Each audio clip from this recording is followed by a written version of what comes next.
నమస్తే, welcome to our channel. నేను సిరి. యాత్ర 2 రిలీజ్ అయ్యి 2 రోజులు అవుతుంది. ఇంతకీ దీని కలెక్షన్స్ ఎలా ఉంది, అసలు ప్రజలు దీన్ని ఆదరిస్తున్నారా లేరా, ఈ విషయాన్ని మనతో పాటు చర్చించడానికి మనతో పాటు ఉన్నారు ప్రముఖ సినీ క్రిటిక్ యజ్ఞమూర్తి గారు. నమస్కారం సార్. నమస్తే సిరి. సార్, యాత్ర 2 అంటే మనం యాత్ర చూసాము, అది మంచి విజయం సాధించింది. సో దానిలాగానే యాత్ర 2ని కూడా ప్రజలు ఆదరిస్తున్నారా? అంటే రిలీజ్ అయ్యి 2 రోజులు అయింది, కలెక్షన్స్ పరంగా ఎలా ఉంది సార్? మనకు తెలుసు, అందరికీ తెలుసు. సో సరిగ్గా 2019లో యాత్ర వచ్చింది. అవును సార్. అది వైఎస్ రాజశేఖర రెడ్డి చేసినటువంటి పాదయాత్రను బేస్ చేసుకొని ఎక్కువగా పాదయాత్రలో జనంతో ఆయన ఎలా మమేకమయ్యాడు వైఎస్ రాజశేఖర రెడ్డి అనేదాన్ని ఒక ఎమోషనల్ జర్నీ అది. సో దాన్ని ఆయన తీసిన విధానం ఏదైతే ఉందో దాంట్లో మమ్ముట్టి అందులో మలయాళ సూపర్ స్టార్.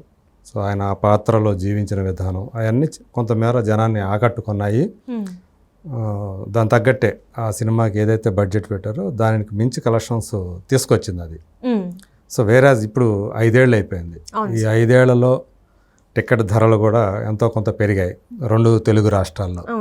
సో ఆ మేరకు చూసుకుంటే అంటే కలెక్షన్లు దానికి ఎన్ని తెగాయో, టికెట్లు ఎన్ని తెగాయో అన్ని టికెట్లు ఇక్కడ తెగితే ఇంకా ఎక్కువ అమౌంట్ వస్తుంది మామూలుగా అయితే. సో ఆ మేరకు చూసుకుంటే అది మొదటి రోజు ఎంత కలెక్ట్ చేసిందో ఆ రోజుల్లో దానికంటే మొదటి రోజు యాత్ర 2 తక్కువ కలెక్ట్ చేయడం అనేది చాలామందికి ఆశ్చర్యాన్ని కలిగించింది. యాక్చువల్గా ఈరోజు యాత్ర 2 అనేది దానికి సినిమాకు ముందు వాళ్ళు చేసినటువంటి హైప్ ఏదైతే ఉందో ప్రొడ్యూసర్స్, డైరెక్టర్, సో ఇంకా చాలా కలెక్షన్స్ దానికి మించి కలెక్షన్స్ వస్తాయని యాత్ర 2కి అనుకున్నారు మొదటి సినిమాకి మించి.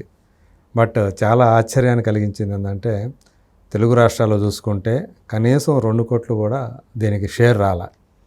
సో ఓన్లీ 1.3 crore మనకి తెలిసినంత వరకు ట్రేడ్ పండితులు వేసిన అంచనాల ప్రకారం చూసుకుంటే కేవలం తెలుగు రాష్ట్రాల్లో 2 తెలుగు రాష్ట్రాల్లో 1.3 crores వచ్చినాయి. మరి చాలా అది అక్కడ చూసుకుంటే అప్పట్లో అది 2,30,00,000 ఎంత వచ్చింది షేర్. సో ఆల్మోస్ట్ సగమే వచ్చింది. అంటే ఇక్కడ చూస్తున్నట్టయితే సార్, ఇందాక మీరు చెప్పినట్టు టికెట్ రేట్ పెరిగింది. అంటే అన్ని రకాలుగా కూడా జనాలు పెరిగారు.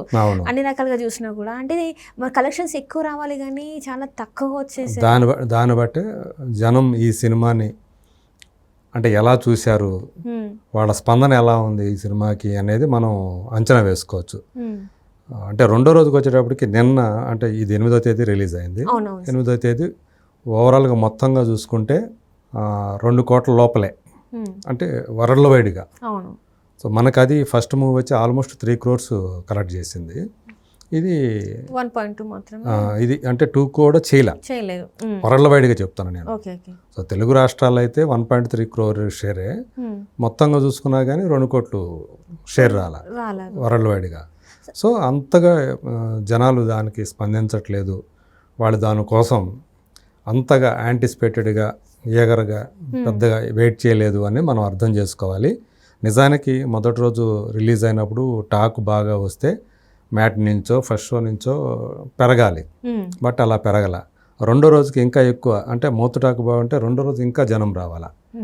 చూస్తే 50 లక్షల షేర్ కూడా రాలేదని చెప్తున్నారు 2వ రోజు తెలుగు రాష్ట్రాల్లో. సో అంటే అంతగా జనాలను డిసప్పాయింట్ చేస్తుంది అనుకోవాలా. దీనికి ఎందుకంటే కారణం నేను అనుకోవటం ఏంటంటే జగన్మోహన్ రెడ్డి గారి క్యారెక్టర్ చేసింది జీవా అని ఒక తమిళ యాక్టర్. అవును సార్, తమిళ యాక్టర్. వైఎస్ఆర్ గారి రోల్ చేసిందేమో మమ్ముట్టి. సో మమ్ముట్టి ఆయన సూపర్ స్టార్ రేంజ్. సో ఒక పెద్ద నటుడు ఆయన. అలాంటి పెద్ద నటుడు చేయటం వల్ల ఆ పాత్రకి ఒక డిగ్నిటీ వచ్చింది. ఇక్కడికి వచ్చేటప్పటికి జీవా స్టార్డమ్ లేని ఒక యాక్టర్. సో బహుశా ఒకవేళ జగన్ యాక్టర్ కాకుండా జగన్ కనిపించాలని చెప్పేసి, జగన్ రెడ్డే కనిపించాలని చెప్పేసి ఒకవేళ డైరెక్టర్ అలా తీసుకొని ఉండొచ్చు.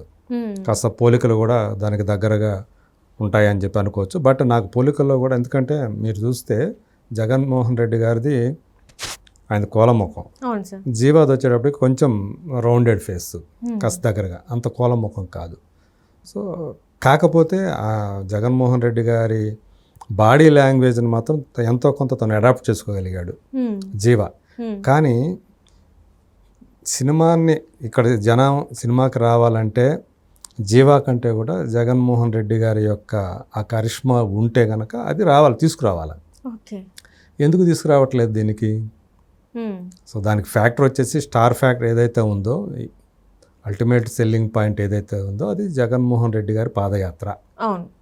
సో అది జీవాకి ఎడుదిరిగి స్టార్డం లేదు. కనీసం జగన్మోహన్ రెడ్డి గారికి అది ఉంటే కనుక జనాల్లో రావాలి. సో కానీ అది కూడా రావట్లేదంటే జనం పెద్దగా ఆసక్తి చూపించట్లేదు. అది కూడా బయటకు వచ్చింది ఏంటంటే డైరెక్టర్ ఎంతగా తను సర్ది చెప్పాలని చూసినా కానీ, అంటే షర్మిల క్యారెక్టర్ విషయం ఎందుకు పెట్టలేదు ఆ క్యారెక్టర్ అనే విషయం ఆయనకి అడుగడుగునా ఒక ఎదురవుతానే ఉంది.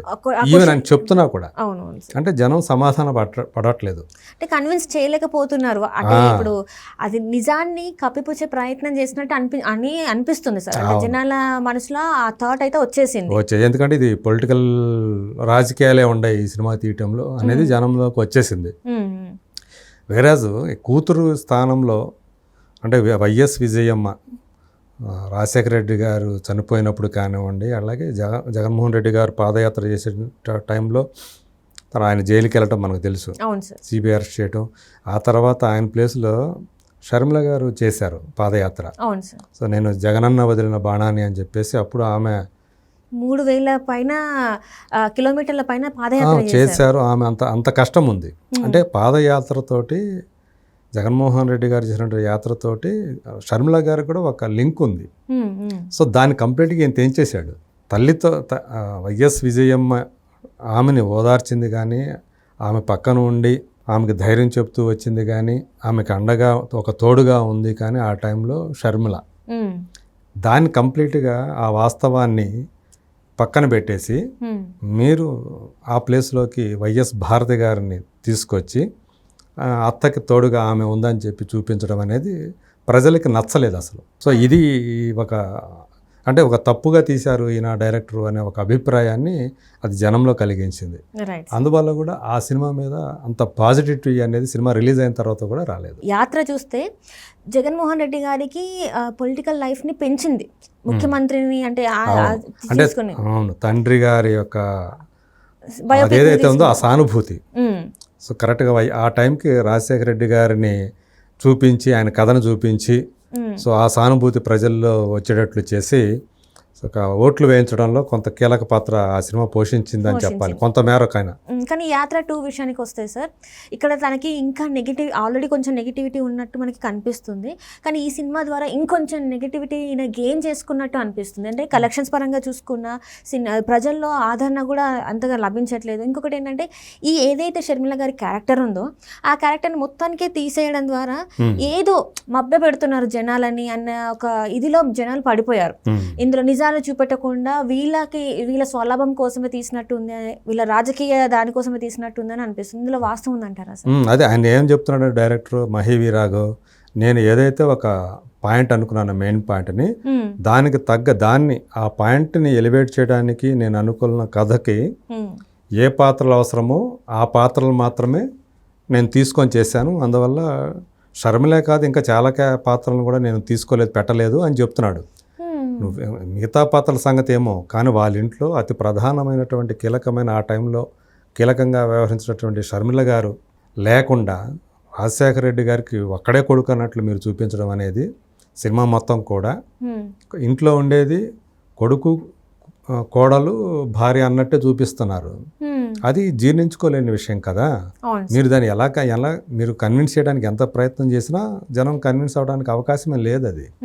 సో మీరు అక్కడ ఒక పెద్ద బ్లండర్ చేశారు. దాని వెనక రాజకీయ కోణం ఉందని చెప్పేసి అందరికీ తెలిసిందే అది.